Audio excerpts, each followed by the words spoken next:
Irmãos, o tema nessa manhã é Eu Venci o Mundo, e há algum tempo eu tenho procurado trazer isso como verdade no meu coração, sempre me lembrando disso e sempre meditando, e eu quero explicar para os irmãos o porquê desse tema, Eu Venci o Mundo, e de que forma que isso pode ser verdade dentro de nós. O texto é João 16:33, que foi lido nesta manhã. Eu quero te convidar a fazer a leitura dele novamente, para que a gente possa explanar a partir dele o que o Senhor colocou no nosso coração nesta manhã. João 16:33, que diz: Estas coisas vos tenho dito.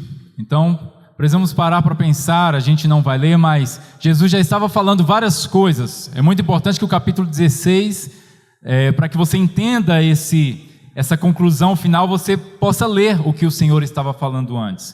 Mas ele diz: essas coisas eu vos tenho dito, para que tenhais paz em mim.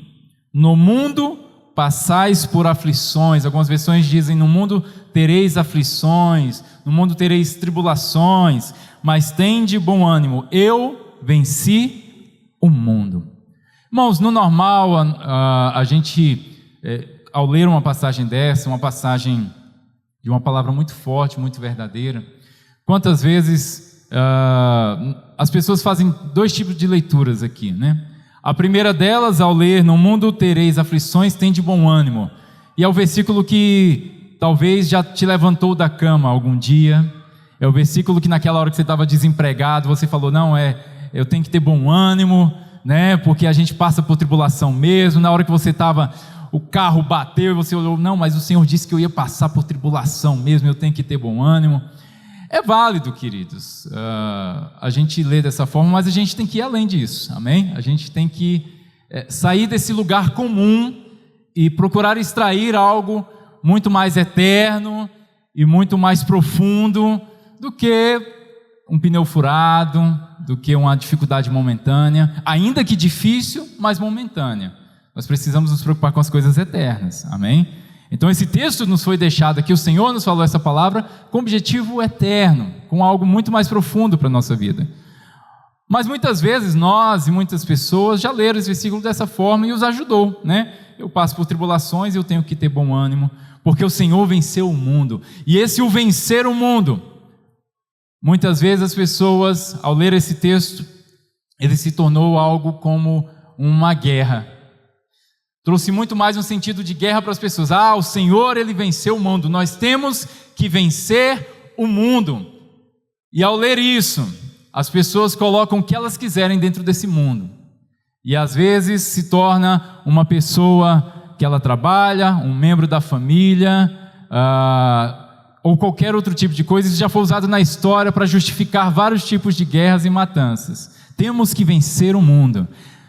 Nas cruzadas, eles estavam ali indo para Jerusalém para vencer o mundo e mataram vários, né? Em guerras, as pessoas usaram esse texto para vencer o mundo. E normalmente mundo, no lugar geral, sempre ficou quem não crê da forma que eu creio. Pronto, é mundo.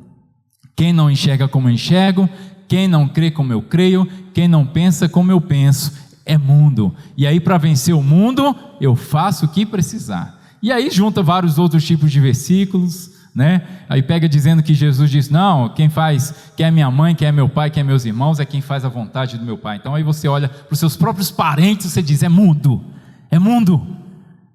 Enquanto não converter, é mundo. Então pode passar o que for, pode sofrer o que for, não quer procurar Jesus, quer ficar no mundo. E aí a gente justifica muita violência, né? A gente justifica muita coisa ao olhar dessa forma. Aí você diz: não, irmão Ian, eu não penso que é assim. O texto de Tiago 4:4, vamos ver o que ele fala para você. Coloca aí, irmão, Tiago 4:4. O que você já sentiu ao ler esse texto, né? Que fala sobre mundo. Olha só, infiéis, já começa assim, Tiago ele vem forte, né? Infiéis, não compreendeis que a amizade do quê? Do que, igreja?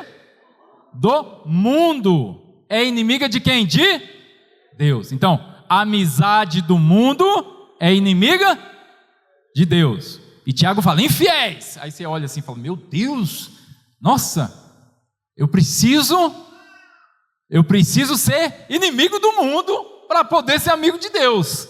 Pois, quem quiser ser amigo do mundo, constitui-se inimigo de Deus. Então, irmão Pedro, se você é do mundo, e se eu for teu amigo, aí eu sou inimigo de Deus. Então, Pedro, acabou futebol, acabou churrasco, não vou na sua casa, não me telefone, porque o telefone do céu é a oração. E eu preciso estar conectado com Deus. Nada, nem ninguém vai me separar de Deus. Nada, nem ninguém me separará. Quantas vezes você já falou isso? Ou já ouviu alguém falar isso? Eu me separo de todo mundo. Eu me desfaço de pai, de marido, eu não ligo para ninguém. Eu estou com Deus. E aí, irmãos, quando a gente quer servir a um Deus, que você tem uma ponte direta com Ele, que não passa pelo seu próximo, provavelmente esse Deus foi você mesmo que inventou. Porque para servir a Deus passamos pela cruz, é uma ligação vertical e uma ligação horizontal também. E às vezes nós queremos ter apenas uma ligação vertical, só em direção a Deus, é só eu e Deus, Deus e eu e Deus e mais ninguém. Eu e Deus e mais ninguém. Não passa por aí, irmãos, amém? Mas isso os irmãos sabem, graças a Deus. Isso você precisa pegar como verdade. Estar conectado com Deus significa estar conectado com o meu próximo. Precisa estar conectado, porque o que Jesus disse? Perguntaram, qual é o maior mandamento? Ele disse, amar a Deus acima de todas as coisas e ao próximo como a ti mesmo. Ele não trouxe 2 mandamentos, ele trouxe o mandamento. Então, um está conectado com o outro, eu não tenho como desvincular.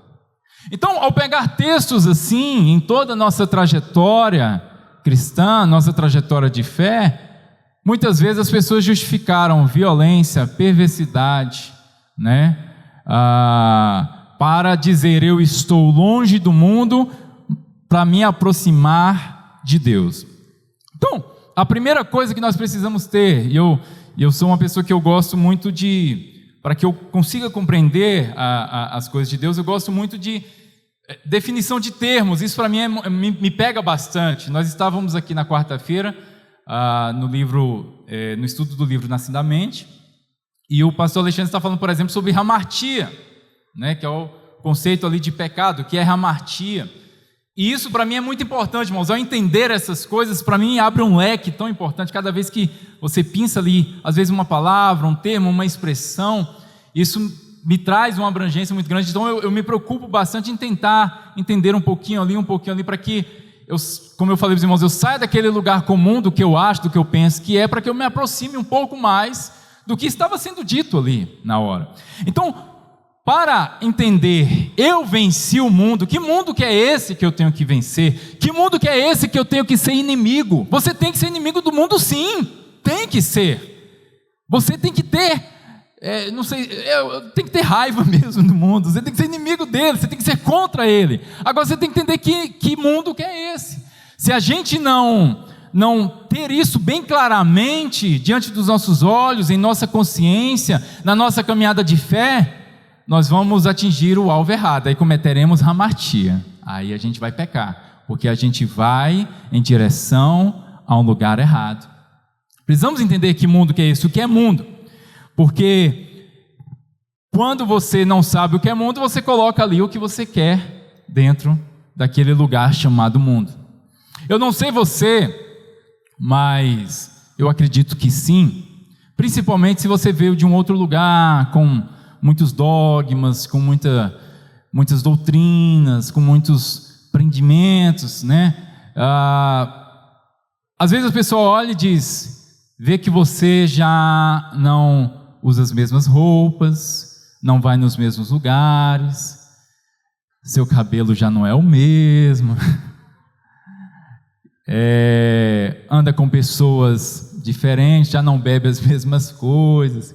E aí olha para você, porque você chegou no Devap, você visitou, você olhou, você entendeu, você gostou, você decidiu ser membro, falou, vou ficar aqui. E aí você vai passando por um processo, uma transformação, e aí vai mudando algumas coisas, e alguém olha para você e fala, fulano de tal tá meio mundano, né? Fulano de tal virou um crente mundano. E era um termo que sempre me incomodou muito na minha juventude, era o crente mundano, que eu ficava bravo, eu falava, ou é crente ou é mundano? Como é que é crente mundano? Como é que dá para ser os dois, né? Ou é crente ou é mundano? E aí, mas dá para ser crente mundano, tá? Já eu vou falar para os irmãos que dá para ser crente mundano.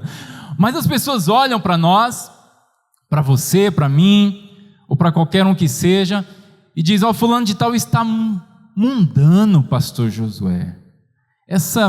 Fazendo tatuagem, fazendo essas coisas, está mundano. Pelo menos ele falasse, está mudando, era melhor, né? Fulano está mudando, aí você ia dizer, glória a Deus, eu estou mudando. Mas as pessoas falam, você está mundano. Por quê? Porque cada um tem a sua concepção do que é mundo, e dependendo daquilo que você fizer, você vai entrar nesse lugar que se chama mundo.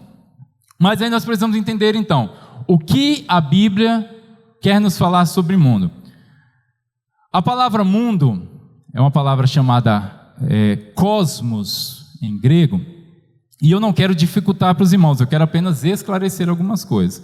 A palavra cosmos em grego, e é importante a gente ter definições das palavras, porque dependendo do tempo, da cultura, do lugar, da época, ela vai ter um significado. Então, eu preciso tentar me aproximar o máximo possível do que era falado ali.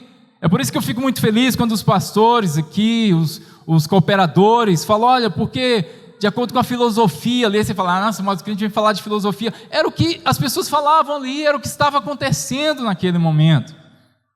As definições, esses dias eu estava falando com a minha filha, ela me fez uma pergunta sobre algo, eu não me lembro bem sobre o que era, mas eu usei uma comparação, né? Falei, olha, se chegasse uma pessoa aqui, sei lá, do século passado, ou talvez de outra língua, e eles vissem você aqui em Brasília, olhando para o outro, falando assim, não sei o que, véi. Aí você ia dizer assim, véi? Mas por que você está dizendo, esse menino tem 15 anos, por que você está chamando ele de véi? Ou seja, isso para muita gente não tem sentido. Dependendo do determinado grupo, de determinada idade, ou de determinado local, faz um sentido. Então as palavras mudam, e a gente tem que tentar se aproximar. Eu me lembro de um trecho de um filme chamado Caramuru.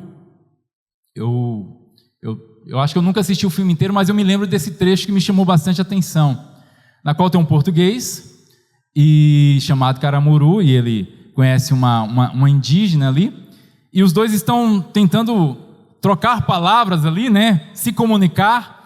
E aí a menina pega, a indígena, ela pega uma manga bonita assim, e aí ela dá uma mordida nela, e ela aponta para ele e fala, manga. Aí ele olha para ela, e ele puxa aqui, e ele fala, manga. Aí ela olha para ele, aí ela puxa assim, fiapo. Aí ele pega uma linha, ele, fiapo. Ou seja, dependendo de onde for, as palavras vão ter sentidos diferentes, termos diferentes. Os irmãos compreendem?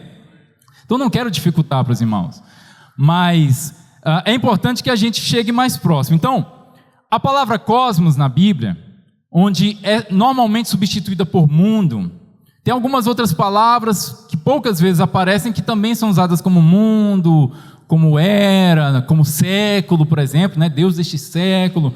Mas a palavra cosmos é a que mais aparece, que é transformada como mundo. Tem pelo menos 3 formas da gente ler esta palavra. Uma delas, quando eu falo, por exemplo, cosmos hoje para você, o que você entende de cosmos? Eu falo, olha, tem um cosmos, o que você entende? Universo é o sentido mais perto para a gente hoje, mas esse não era o sentido lá do início dessa palavra, ela foi mudando, se foi acrescentando, mas hoje para nós cosmos é universo, tem esse sentido já na Bíblia.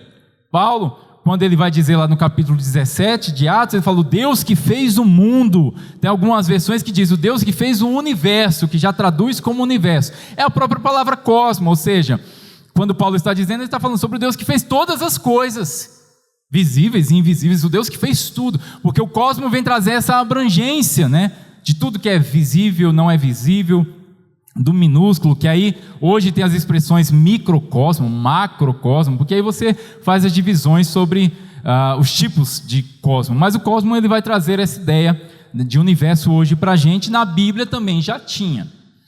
Uma outra situação em que aparece a palavra cosmos, coloca aí para a gente, irmão, Marcos 16:15.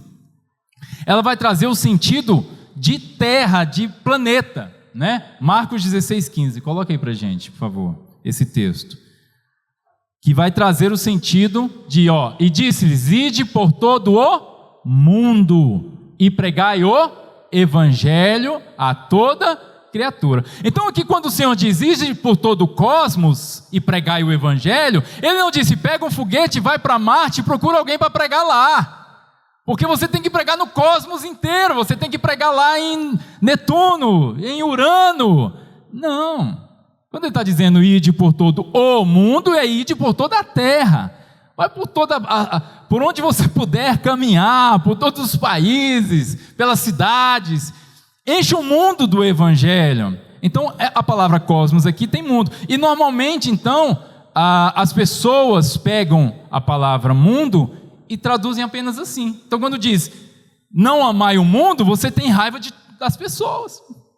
Você tem raiva de habitantes do planeta Terra, você tem raiva de... Irmãos, o pensamento cristão deformado já justificou matança de pessoas de outros países, de outras etnias, apenas porque, né, não eram do mesmo lugar de nascimento meu, eles nasceram em outro lugar, então eles são mundanos, eles não têm a fé que eu tenho. Então, não é por aí, não é por este caminho.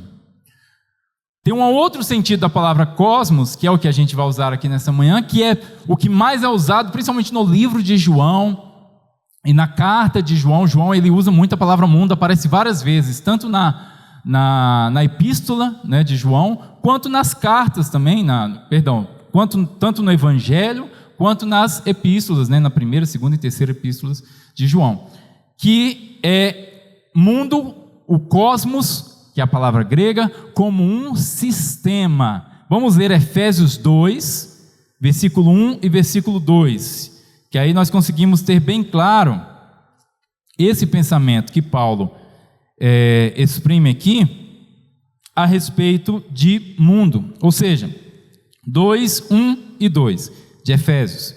Ele vos deu vida, estando vós mortos nos vossos delitos e pecados, nos quais andaste outrora, segundo o curso deste mundo, olha aqui, segundo o curso do cosmos, segundo o príncipe da potestade do ar, do espírito que agora atua nos filhos da desobediência. Então você vê aqui Paulo fazendo uma ligação entre estar morto, estar em delitos, estar em pecados, uma forma de caminhar, ou seja, vocês andaram outrora, vocês se comportavam, a forma de vocês agirem, de vocês pensarem, de vocês procederem, era de acordo com o curso do cosmos, era de acordo com o mundo. Então aqui nós temos uma ideia de mundo como um sistema, de uma forma de você proceder, de uma forma de você caminhar, de uma forma de você enxergar, como um trajeto. E ele diz, outrora vocês andavam assim, mas vocês, né, ele deu vida para vocês. A partir do momento que Cristo te dá a vida, você começa a sair do curso deste mundo. Nós somos chamados a sair do curso deste mundo. Igreja é os chamados para fora. Mas que sistema que é esse? Como nós podemos definir esse sistema? Coloca a definição da palavra cosmos, por favor. Então, antes que os cristãos usassem, então, como nós vimos, a palavra cosmos, filosoficamente, ela já tinha um sentido de quê? Ordem, olha lá, o que mais? Ordem, organização, estrutura, sistema, harmonia, maquiagem. Ou seja, a palavra cosmo, eu falei vários sentidos aqui sobre terra, sobre o universo, mas o primeiro sentido que ela começa a aparecer é como algo organizado, uma forma estrutural, uma forma em que as coisas se estruturam. A palavra também é usada como maquiagem, é tanto que tem a palavra cosmético, né, vem disso, ou seja, algo harmonioso. Existe uma harmonia, o cosmos ele traz essa harmonia. Então as primeiras contemplações a respeito do cosmos, de chegar nesse pensamento do cosmos, vieram disso, falaram, olha, existe uma certa harmonia da forma que as coisas se estruturam, da forma que as coisas são, que elas precisam caminhar assim.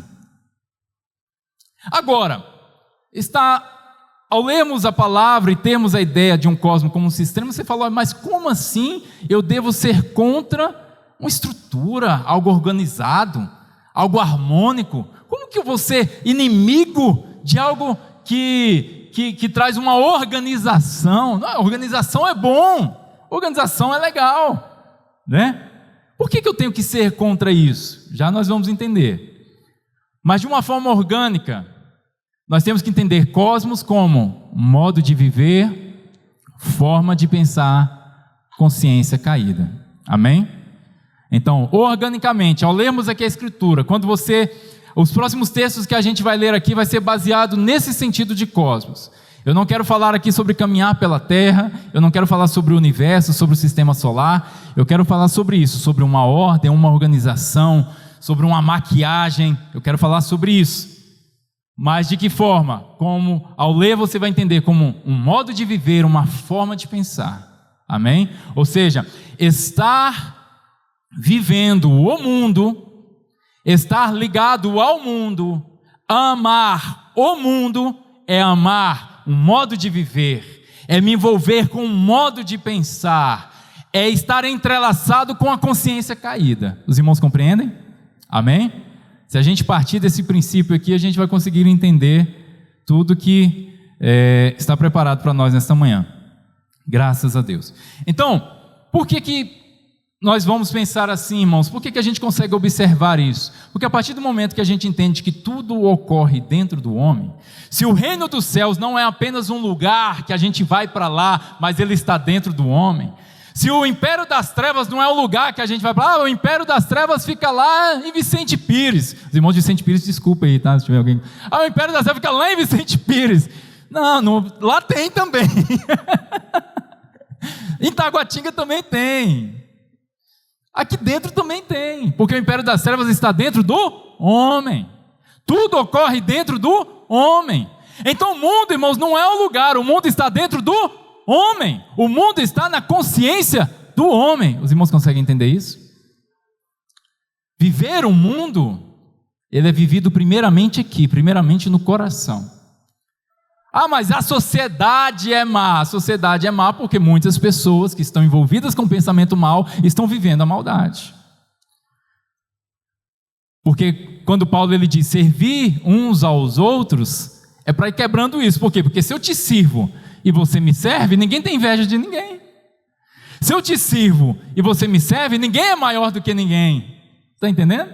Agora, por que a sociedade se destrói? Porque eu quero ser servido e não quero te servir. E você também quer ser servido e não quer me servir. E aí a gente vai entrar em disputa. Eu acredito que você não acredita. Então eu tenho que te eliminar, porque você não acredita. E aí a gente volta lá. Primeira mensagem que eu preguei para os irmãos alguns anos atrás, a religião de Caim, né? A gente volta aquele pensamento. E a gente vai falar de Caim nessa manhã também. Então, irmãos, tudo ocorre dentro do homem. Amém, igreja? Os irmãos conseguem entender isso? Então, quando nós vemos mundo, este mundo está aí. Tem até uma canção da dupla Raiz que diz, existe um mundo escondido em mim. Eu gosto dessa canção, existe um mundo escondido em mim. E ela me leva a refletir sobre isso, né? O que eu tenho vivido, reino dos céus ou mundo? Mas está tudo dentro aqui. Tudo dentro aqui. Então, você pode ser capitalista, você pode ser socialista, você pode ser comunista, você pode ser budista, você pode ser cristão, você pode ser homem, você pode ser mulher, você pode ser rico, você pode ser pobre, você pode ser de uma ONG, você pode dar os seus bens aos pobres, você pode fazer o que você quiser e ser mundano, e ter um pensamento mundano, e olhar as coisas através de um sistema mundano. E é isso que nos leva então em direção ao pecado. Por quê? Porque as coisas ficam tortas. A lógica que nós acreditamos ser a correta em nossa natureza carnal, ela está torta. Ela está fora do Pai, ela está diferente da palavra e do pensamento do Pai. Porque nós nascemos nessa terra, irmãos, e passamos a vida inteira tentando aprender como viver nessa terra. Desde pequeno você pega seus filhos e fala, olha, tem que fazer assim, tem que fazer assado. Quando você se sentar à mesa, se sente assim. Quando você comer, coma assado. Quando alguém te perguntar alguma coisa, fale isso. É ou não é, irmãos? Nós vivemos o tempo inteiro aprendendo. Aí você deixa de ser criança, e aí se torna adolescente, os seus pais vão te ensinar como você tem que se comportar com relação. Agora você começa a sair, né? Você não está só dentro de casa, você começa a viver. Então, olha, na escola, no trabalho, no estágio, você tem que ser assim, na faculdade, tem que ser assado. Aí você entra aqui e vê o irmão Ian te dizer, ó, você tem que viver assim, você tem que viver assado, tem que viver assado. Você vai para o seu trabalho, alguém fala, olha, aqui o chefe gosta assim, você tem que fazer desse jeito. Um bom profissional faz dessa forma. Então a gente passa a vida inteira. E quando a gente está mais velho, os filhos querem dizer como que a gente tem que ser, né? Aí os filhos, como Jesus disse para Pedro, nos levam para onde a gente não quer ir, né? E ontem eu estava comemorando o aniversário da minha avó, e aí a gente levou, foi fazer inventou de fazer um piquenique, um negócio, e a chuva veio, e a gente foi para lá, e eu fiquei com a minha avó para lá e para cá. Então, a gente vai ficando mais velho, aí os filhos querem dizer para onde que a gente tem que ir, o que a gente tem que fazer. Então, nós vivemos nessa terra, sendo ensinados como viver nessa terra. Só que o problema é que a mentalidade de como viver nessa terra, esse cosmos, essa estrutura, este sistema, essa forma que as pessoas dizem que nós temos que ser assim, ser assado, pensar assim, pensar assado. Olha, se alguém te bater, você faz isso. Se alguém te xingar, você faz aquilo outro. Se tem alguém fofocando sobre você, você faz assim também. Então, a gente o tempo inteiro ouve isso, é aprendido isso, ou se ninguém nos fala, a gente pensa, eu deveria fazer assado. E o mundo está lá dentro. Eu deveria agir assim, porque eu não sou besta, eu não sou otário.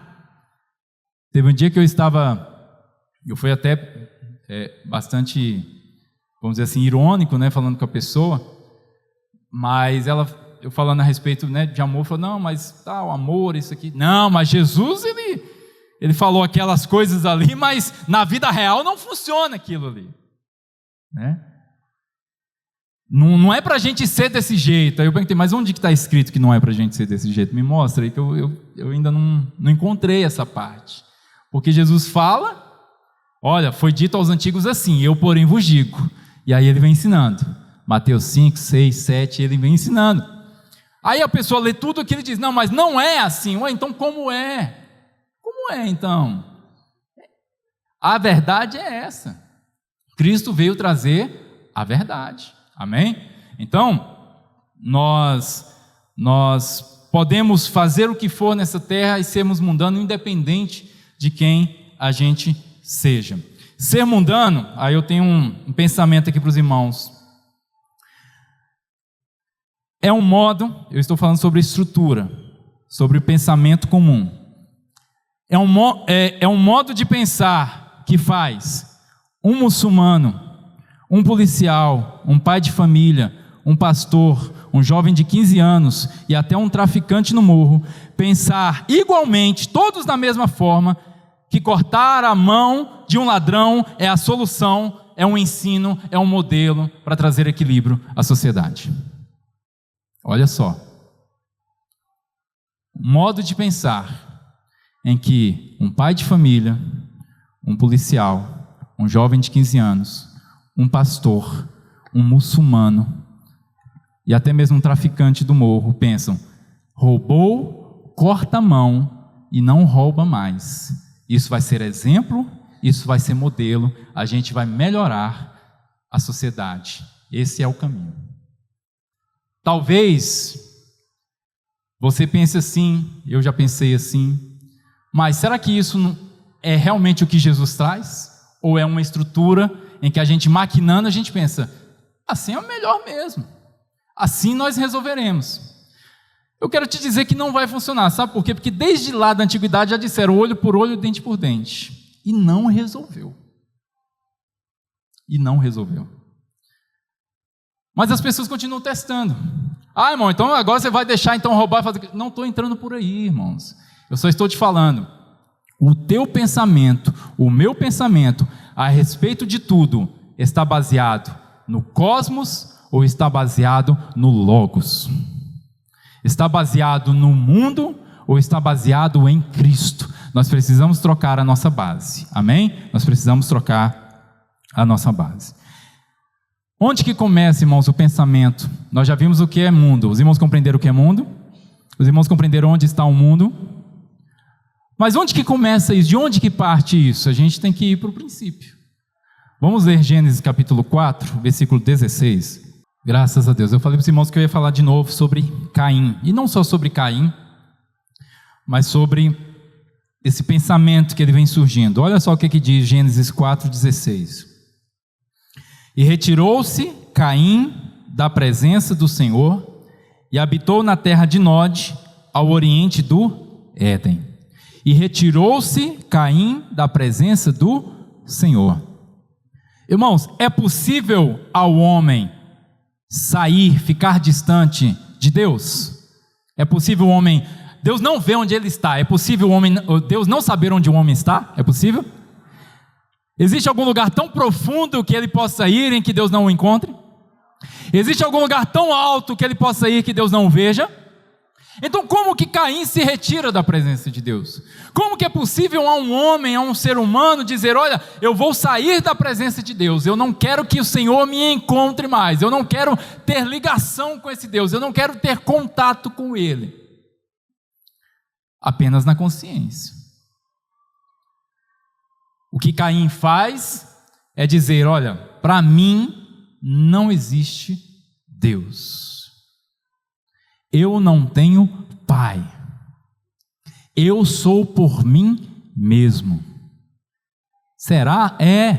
Quando ele mata Abel, e o Senhor vai falar com ele, Caim, por que fizeste isso? E ele começa a dizer, olha, quem me encontrar agora na terra vai me matar. A Bíblia fala sobre um sinal, alguma coisa. Mas olha a preocupação do Caim, agora eu vou ter que me virar sozinho.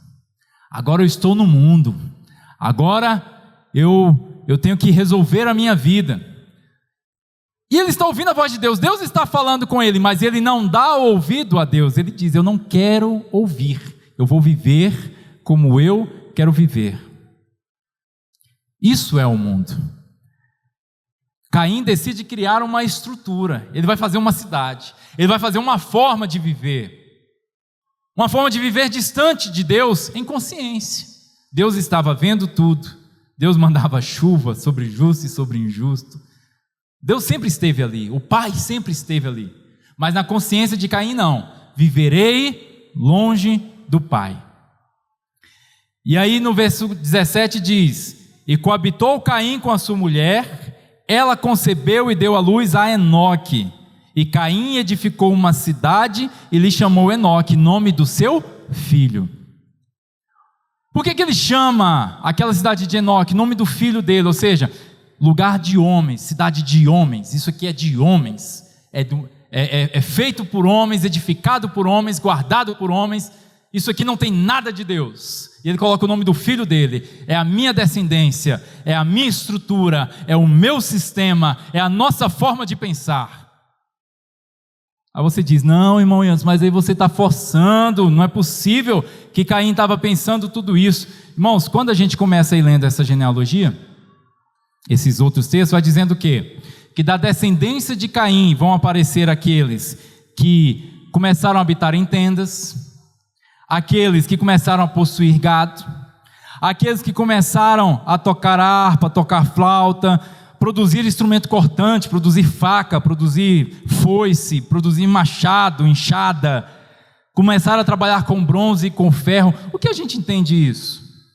Diferente de um homem que vivia com um Deus que supria, com um Deus que cuidava, com um Deus que disse, olha, de toda árvore do jardim comerás, está tudo aqui para vocês, de um Deus que zelava, de um Deus que criou, olha, o homem tem sede, tem água. O homem tem fome, tem alimento. Caim começa a dizer o quê? Se eu quiser comer, eu tenho que plantar na terra. Se eu quiser me defender, eu tenho que ter arma cortante. Se eu quiser me alegrar, eu preciso ter instrumentos que me alegrem. Se eu quiser repousar, eu preciso ter a minha tenda e construir o meu lugar, a minha habitação. Ué, irmão Yantes, mas então tocar instrumento é problema? Os irmãos do louvor vão estar enrolados agora, né? Da bateria então, cadê o Cleitinho? Né? Vamos lá. E agora? Não, irmãos. Não é a questão de ter ou não ter, como na semana passada foi ministrado aqui. Quem de mim quem de mim se alimenta, por mim viverá. O conceito é esse, o que Caim estava fazendo, estava se afastando, ele e a sua descendência, cada vez mais de Deus. Quanto mais ele pudesse não depender de Deus, ele faria. Quanto mais ele pudesse não depender de algo que ele não entendesse, de algo que ele não pudesse explicar, de algo que ele só pudesse dizer, olha, isso é Deus mesmo, não tem como. Quanto mais ele pudesse se afastar disso, ele se sentiria mais forte, mais firme e mais cheio de si, mais o ego cresceria. Então, se vem uma descendência em que se monta uma estrutura para se viver assim, e essa estrutura, ela não era apenas para a sociedade, mas era uma estrutura de pensamento. Que pensamento? Vamos ler, verso 23, coloca para a gente verso 23. Olha, isso aqui já é o neto, deixa eu ver, vem Caim, vem Enoque, é uma descendência bem mais para frente, porque vem vários antes. Mas Lameque é um dos descendentes de Caim. E ele disse Lameque às suas esposas, Ada e Zila, ouvi-me, vós mulheres de Lameque, e escutai o que eu passo a dizer. Os irmãos estão bem na palavra? Eu vou pregar para vocês agora, eu vou dizer a verdade, eu vou ensinar, me ouçam, escutem, preste atenção que eu vou te ensinar a viver nessa terra. Eu matei um homem porque ele me feriu, e um rapaz porque ele me pisou.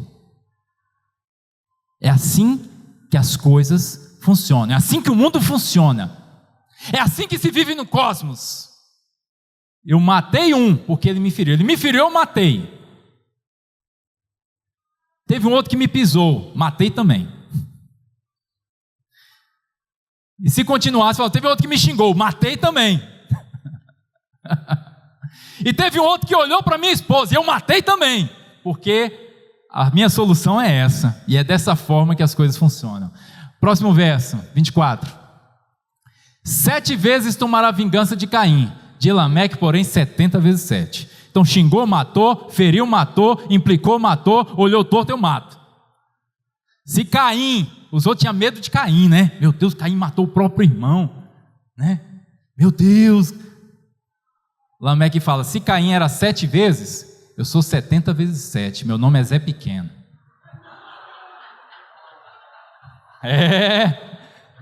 Os irmãos conhecem a referência, né? Lameque foi o primeiro Zé Pequeno que apareceu. A estrutura de pensamento do mundo, os irmãos estão percebendo? Se você chega hoje, irmãos, você sai bem ali fora, ali passa 5 minutos, você encontra um Lameque. O pensamento não mudou, do mundo não, porque isso é mundo. Essa é a estrutura, de que assim eu organizo as coisas, assim as coisas funcionam, assim as coisas vão acontecer. Fora disso aqui é bagunça. Como assim me pisar e ficar por isso mesmo? Como assim me ferir e vai embora e falar, não, te perdoo? Não, aqui é 70 vezes 7. E não é perdão não, Jesus ele vem trazer depois do perdão. Tem referência aqui, Jesus ele fala lá, tem referência aqui. Então, irmãos, Caim é um arquétipo, é um modelo desse sistema, e aí ele vem trazendo toda essa genealogia de não dependemos do Altíssimo. O nome Lameque significa, isso é interessante, o nome Lameque significa que fica abaixo. Lameque significa que fica abaixo, ele é de baixo, pobre, sem esperança.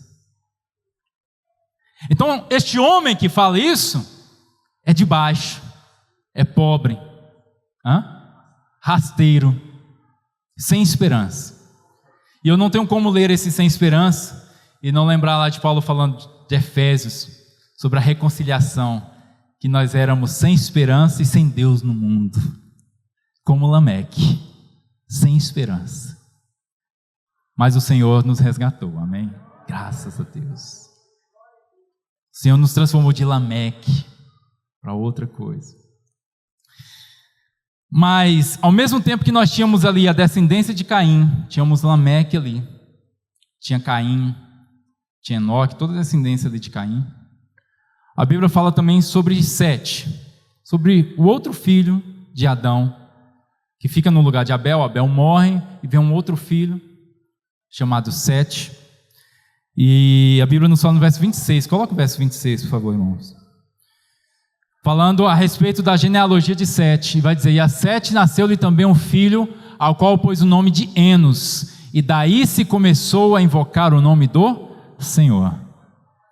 Ao tempo que tinham aqueles que diziam: eu não quero Deus perto de mim, eu quero viver longe de Deus, veio também um remanescente, dizendo: aqui nós invocamos o nome do Senhor. E ao vir a descendência de Sete, irmãos, é interessante que a Bíblia traz o nome, quantos anos viveu e morreu. A Bíblia não fala que construiu nada, que inventou nada, que fez isso ou fez aquilo. Por quê? Porque é colocado, apenas viveram. Eles viveram. Eles dependeram do Senhor. Porque Enos, que é o filho de Sete, o nome dele significa ser humano, pessoa, homem, mortal, frágil. Aqueles que reconhecem que tudo vem dele e tudo volta para ele. Aqueles que reconhecem que dependem de Deus em tudo. Aqueles que reconhecem que precisam do Pai. Isso é sair do mundo. Isso é ser inimigo do mundo. Isso é vencer o mundo. E para isso nós somos chamados, amém? Então, irmãos, no princípio da humanidade isso ocorre. O mundo está aí desde quando o mundo é mundo. Mas teve um remanescente de Sete, só que a gente percebe que o pensamento de Caim ganhou muito mais espaço. Quando a gente vai ler, isso aqui era capítulo 4 de Gênesis, quando a gente vai ler capítulo 6, vai dizer que a maldade estava sobre toda a terra. Quando Deus começa a falar com Noé, a maldade encheu a terra. Ou seja, o pensamento de Lameque, ele envolveu a terra. É o pensamento que se tornou o padrão, o pensamento que se tornou o comum. E assim foi, irmãos, de geração em geração. Todos aqueles que não fazem parte do meu mundo, eles devem ser eliminados. Mas aí aconteceu algo. E aí nós vamos para a segunda parte para que a gente possa finalizar. Assim como nós vimos o conceito de cosmos dentro da filosofia, irmãos, eu sou fraco em filosofia, o pastor Josué é muito mais potente do que eu, muito mais versado, pastor Alexandre. Mas é interessante a gente ter alguns vislumbres, né? Vislumbres sobre isso, para que a gente entenda.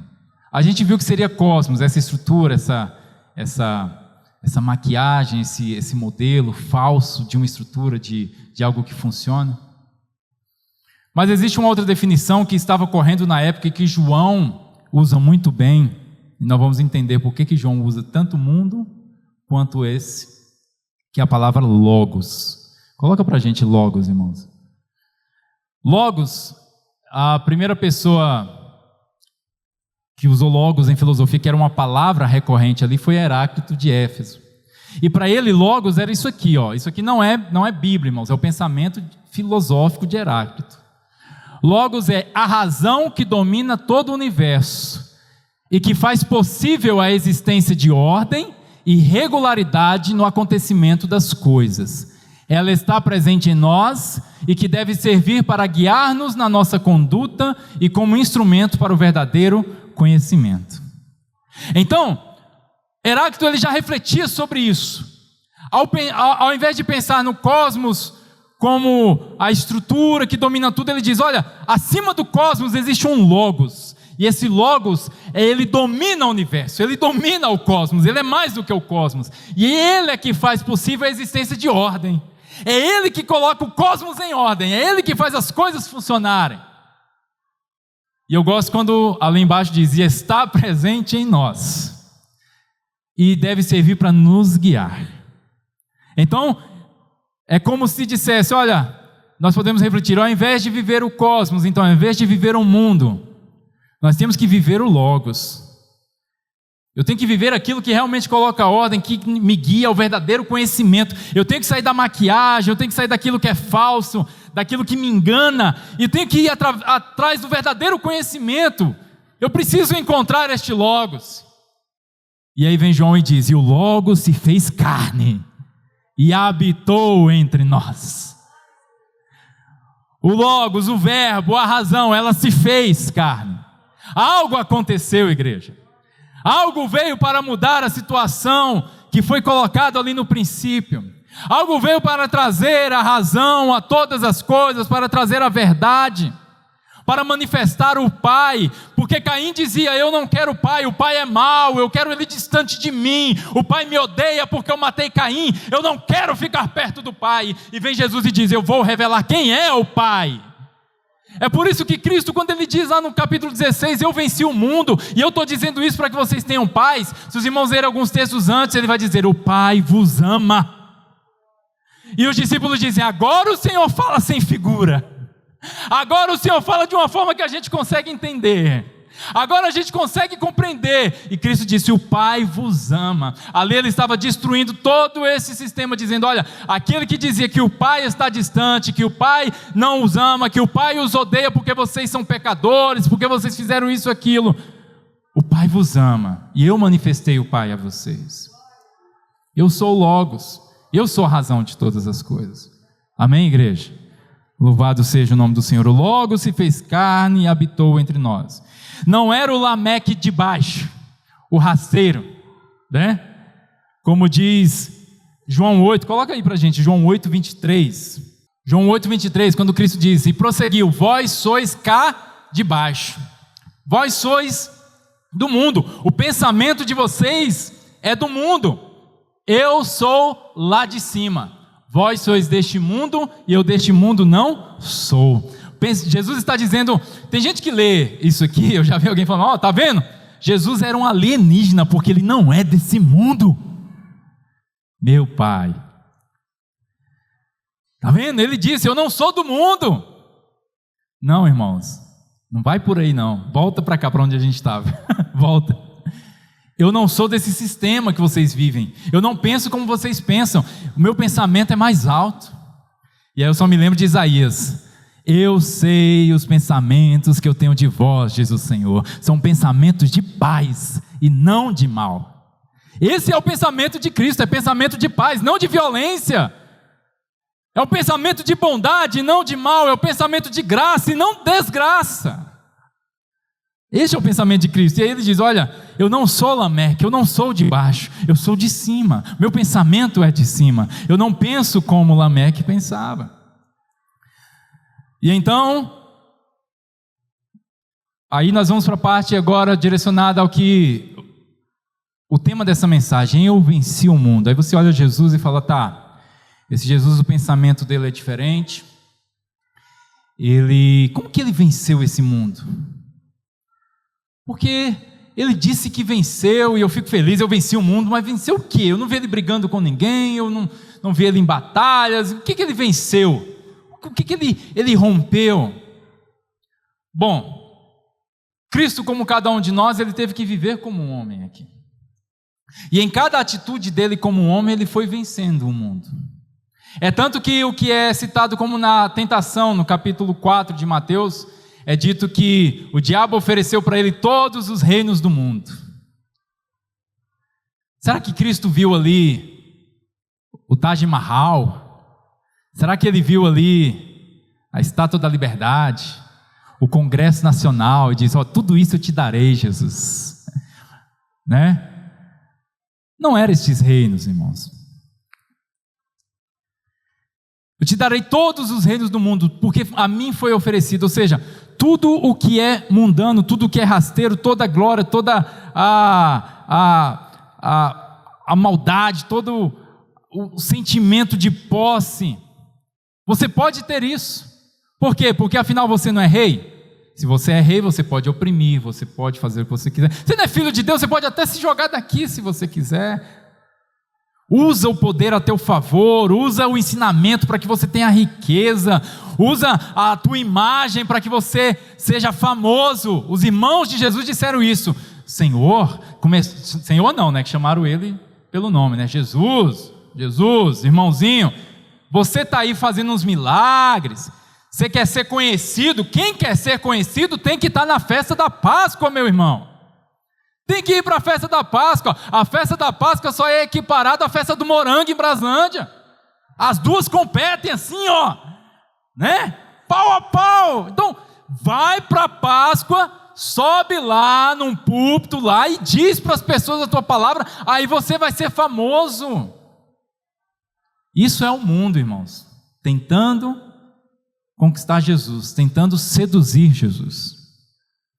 Mas ele aprendeu a rejeitar o mal e aceitar o bem, graças a Deus. Ele foi vencendo o mundo, ele foi vencendo o pensamento, né? Os conceitos de Cristo sobre paz, sobre fé, sobre bondade eram outros. Ele diz: eu vos dou a paz, eu vos deixo a paz, e eu não vos las dou como o mundo dá. Porque qual é a paz do mundo, irmãos? Como que funciona a paz do mundo? A paz do mundo tem que ter disputa, tem que ter guerra. Vem um país, olha, precisamos levar paz para o Irã. Como que a gente leva paz para o Irã? Joga um monte de bomba, coloca um monte de soldado e um monte de tanque, e a gente conseguirá a paz. E Jesus diz: eu não dou a paz como o mundo dá. Quando você está lá e você fala: esse vizinho me atormenta, eu preciso ficar em paz. Você vai lá, dá um tapa na cara dele, você vai lá, dá um tiro no cachorro dele, você vai lá e faz alguma coisa para você ter paz. E Jesus fala: a paz que eu trago não é essa, não. Eu não dou a paz que o mundo, que o sistema, que o cosmos, que esse pensamento traz. A minha paz é diferente. Eu trago a paz que ela vem direto do Pai. Então, os pensamentos de Cristo não se encaixavam ali. Por que que elas não se encaixam? Porque quando estamos no mundo, irmãos, nós estamos em trevas. Por isso que tem muitos textos que vão falar sobre o império das trevas, sobre andarmos nas trevas, e eu quero gastar um tempinho com isso aqui com você nesta manhã, falando sobre essas trevas. Por quê, irmão? Porque tudo isso aqui é muito bonito. Falar que existe um sistema, uma forma de viver, em que você não deve fazer parte, você diz: eu realmente não quero fazer parte disso. Deus me livre de fazer parte disso. Só que ao sairmos daqui, irmãos, talvez na primeira atitude ou na primeira palavra que a gente fale, esse sistema vem automaticamente. Faz download, irmão Marcinho, faz download assim, automaticamente, né? Por quê? Porque é a nossa forma natural de viver, vamos dizer assim. Por isso que somos chamados a um novo nascimento. Por isso que ser cristão, se tornar cristão é mudança de mente, é metanoia, é pensar diferente, é ver diferente as coisas. É necessário isso. Por quê? Porque nós pensamos que através da educação, da reflexão, da filosofia, da psicologia, do trabalhar duro, do se esforçar, a gente vai conseguir viver num bom sistema. Eu não crio briga com ninguém, saio todo dia de manhã, faço meu trabalho, volto, né? Compro as coisinhas para os meus meninos, minha esposa está chateada, eu trago um chocolate, né? E aí eu vou vivendo a vida, tentando controlar tudo e manter tudo bem estruturado, nada caótico, tudo está funcionando perfeitamente.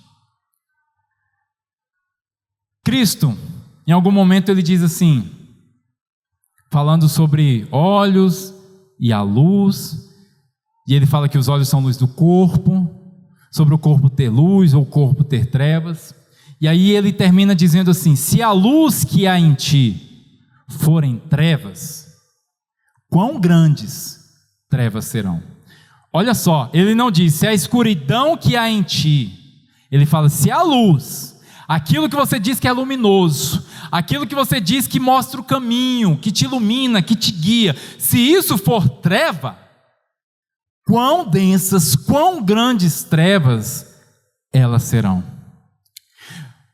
Quando você acha que você consegue manter toda a sua vida organizada, sem ter o Logos, que você consegue fazer tudo funcionar muito bem, da forma que deve ser, você acha que isso é luz. E essa luz que você acha que é luz, que te ilumina o caminho, que vai te guiar, elas são densas trevas, que te impedem de dar ouvido quando Cristo fala, não é assim que vós ouvistes que deve ser, tem que ser diferente. E aí você resiste, e aí você fala, mas sempre funcionou. Desde sempre, desde quando a humanidade sempre funcionou, por que tem que ser diferente? Porque o Logos se manifestou e trouxe a verdade e a graça. João disse, a luz que vinda ao homem ilumina todo o homem, é disso que eu preciso, é disso que você precisa, da luz que ilumina todo o homem, da luz que aponta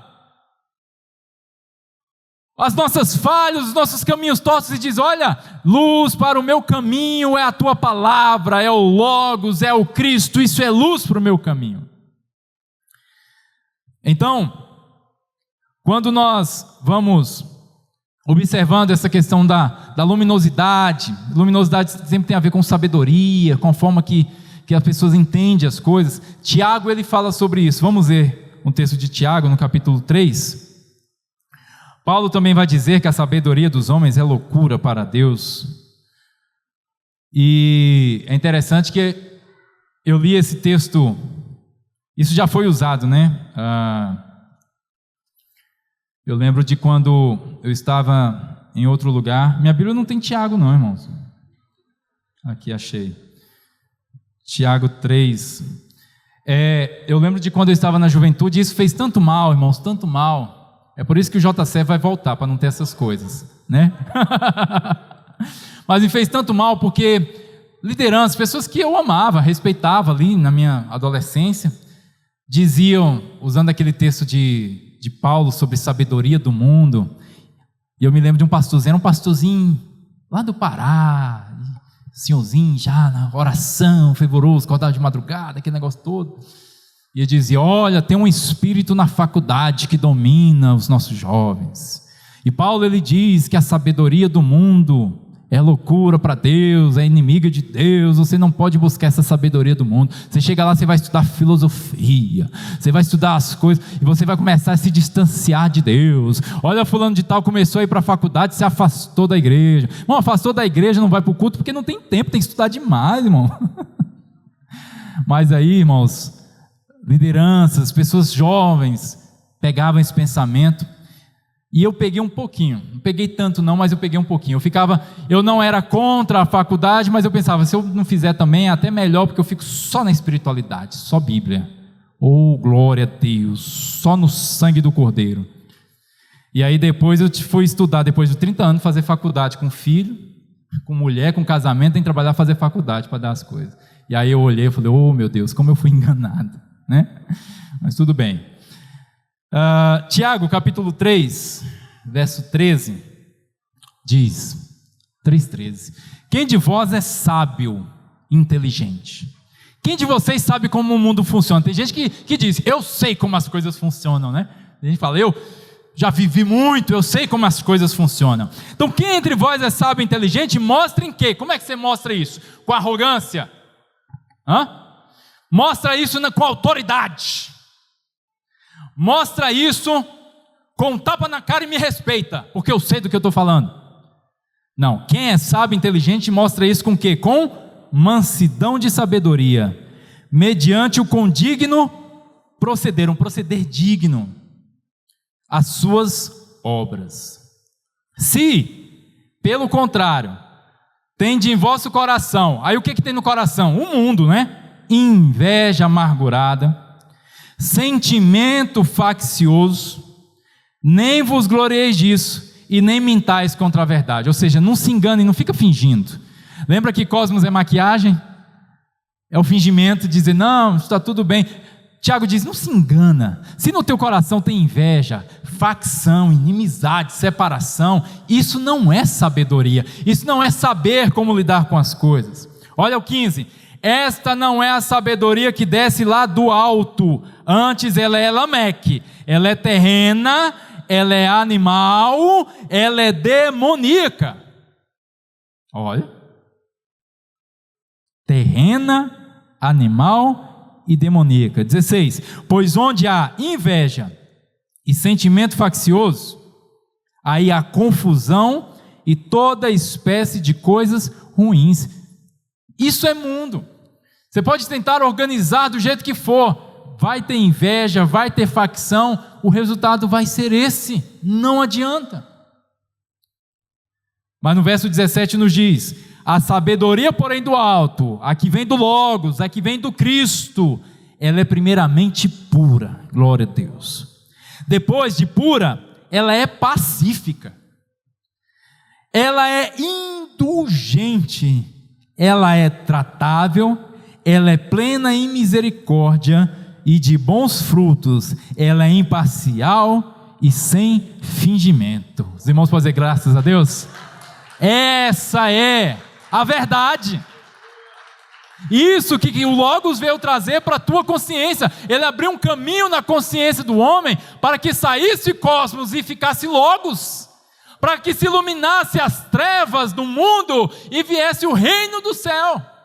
É por isso que eu gosto desse texto, quando Cristo ele diz que ao vir o Espírito da verdade, o Consolador, ele convenceria o mundo do pecado, da justiça e do juízo. Eu sei que o Espírito ele vai chegar, ele está em todos e ele vai agir em todos para convencer, mas eu quero que ele convença o meu mundo, a minha consciência do pecado. Eu quero que ele me convença da verdade, eu quero que ele me convença do juízo.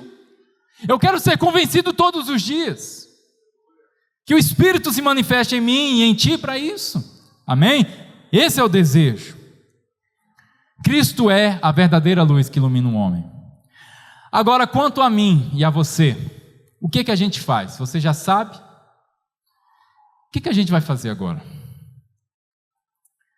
Primeira coisa. Jesus ele disse: tem de bom ânimo, eu venci o mundo. Aí você pega essa informação, lá na chavinha bíblica que você puxou o versículo assim, ó, eu venci o mundo. Aí você fala: ai, graças a Deus, venci. O Senhor venceu. Eu quero vencer também. Não é isso? Não é o pensamento? Jesus venceu, eu também quero vencer. Os irmãos querem vencer? Os irmãos querem vencer o mundo? Mas como que eu venço o mundo? João disse. João não ia deixar isso aqui em branco. João não ia esquecer, ele fala sobre o mundo, ele tinha que falar. Lá em 1 João, só que ele falou depois, ele terminou o evangelho, né? Aí depois ele falou: esqueci, eu tenho que escrever uma carta para os irmãos. Estou brincando, igreja. 1 João 5,4. Esse versículo é lindo, irmão, você tem que decorar ele. 1 João 5,4. Aí nós vamos aqui ficar só em 1 João para a gente finalizar. 1 João 5,4. Tem alguns versículos aqui para a gente ler. Porque todo o que é nascido de Deus vence o... Vamos repetir: todo que é nascido de Deus vence o mundo. Quem é nascido de Deus? Se eu sou nascido de Deus, eu sou o que dele? Se eu sou nascido de Deus, eu sou o que dele? E se eu sou filho dele, ele é o que? Pai. Eu sou filho, ele é pai. Então, ao sermos resgatados, conciliados e compreendemos em nossa consciência que não somos Caim, que não somos Lameque, que o nosso pensamento não é: eu quero distância desse pai, Deus não existe, eu estou sozinho no mundo. A partir do momento que você entende que você é filho de Deus, a partir do momento que você concebe isso dentro de você, que você toma o lugar de filho como deve ser, você vence o mundo, você muda. Aí você fala: mas como que isso acontece? Esta é a vitória que vence o mundo, a nossa fé. Para vencer o mundo é através da nossa fé. Aí você fala: então venci o mundo, venci o mundo, venci o mundo, venci o mundo, venci o mundo. Eu tenho fé, pastor Júlio, eu acredito, eu venci o mundo. Aí você fica repetindo para você: eu venci, eu tenho fé, eu tenho fé, eu tenho fé. Mas o que é fé se não fidelidade? Fé é fidelidade. Os irmãos já aprenderam, amém? Fé não é você ficar fechando os olhos e torcendo para dizer que eu acredito muito, eu acredito. Fé é fidelidade. E uma coisa que é fiel à outra é algo que é igual a outra. Se eu pego um quadro e eu pego um outro quadro igual, e eu olho os dois quadros e eu digo, nossa, este segundo quadro, ele é fiel ao primeiro. Ele é igual. Ele é do mesmo jeito. Ele segue da mesma forma. Ele capturou a mesma essência que o primeiro. Para vencer o mundo, se o Logos venceu o mundo, eu tenho que ser semelhante também a Ele. Eu tenho que caminhar como Cristo caminhou. E João diz isso. Vamos lá para João, 1 João 2, 5 e 6. Graças a Deus. Aquele, entretanto, que guarda a sua palavra, ou seja, Cristo ele traz a palavra para você o tempo inteiro, irmão. Você tem que guardar. Aquele que guarda a sua palavra, nele verdadeiramente tem sido aperfeiçoado. Olha o movimento aqui de saída do mundo, aperfeiçoado. Não é um dia que você aceitou, o dia que você foi batizado, o dia que você... Não, você vai sendo aperfeiçoado no amor de Deus. Você vai deixando de, quem pisou em mim, eu mato. Quem me feriu, eu mato. Não, você vai sendo aperfeiçoado no amor. E nisto nós sabemos que estamos nele. Próximo. Aquele que diz que permanece nele, esse também deve andar como ele andou. Versículo de número 8. Continua lá no 8, no capítulo 2, verso 8. Todavia eu vos escrevo novo mandamento, aquilo que é verdadeiro nele e em vós, porque as trevas se vão dissipando e a verdadeira luz já brilha. O mundo vai saindo, vai dissipando. Quanto mais luz, menos trevas. Quanto mais luz, luz verdadeira, porque a luz falsa é mais treva. Eu tenho treva. E a luz é falsa, mais trevas ainda. Mas aqui é o contrário. A luz verdadeira, que é o Logos, vai nos iluminando, vai nos mostrando, as trevas vão se dissipando. O mundo vai saindo. Aquilo que você pensava, você já não pensa mais. A forma que você enxergava, você já não enxerga mais. Glória a Deus. Continua, irmão. E aquele que diz estar na luz e odeia o seu irmão, até agora está na treva. Então você fala, não, irmão, eu já estou saindo do mundo. Odeio o irmão? Odeio. Você está na treva, irmão. Você ainda tem que sair. Está saindo, sai, irmão, da treva. Continua aí. Eu odeio quando o irmão Anderson prega. Sai da treva, irmão, em nome de Jesus. Aquele que ama seu irmão, ele permanece na luz. Ou seja, quanto mais eu amo, mais na luz eu fico. Quanto mais eu amo, mais na luz eu fico. E nele não há nenhum tropeço. Próximo. Aquele, porém, que odeia seu irmão está nas trevas e anda nas trevas e não sabe para onde vai, porque as trevas lhe cerraram os olhos. Quando Caim ele sai da presença do Senhor em sua consciência, ele vai para a terra de Nod. A terra, o nome Nod significa errante. Ele sai da presença do Pai para caminhar errante, para caminhar em trevas. E aqui João nos diz, o irmão tirou, que nós não andamos errante nas trevas.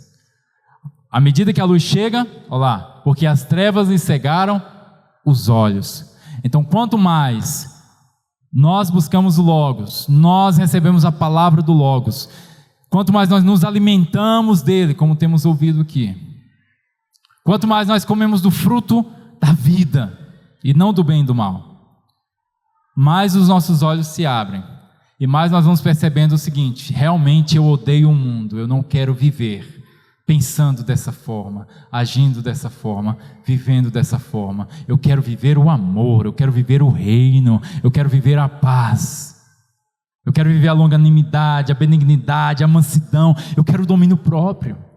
Esse é meu desejo, amém? Graças a Deus. Irmãos, que nós possamos ter esse desejo. Como eu disse para vocês no início dessa mensagem, desde quando eu senti isso no meu coração e esse texto ficou, eu venci o mundo, disse, Senhor, eu também quero vencer esse mundo que habita em mim, todos os dias. E eu sei que talvez esse texto não seja aplicável ao que nós estudamos nessa manhã, mas ele me traz um consolo, o que nós vamos ler agora. Ele me traz uma esperança, eu quero que ele traga essa mesma esperança para você. Lá em Apocalipse, no capítulo 11, no versículo 15.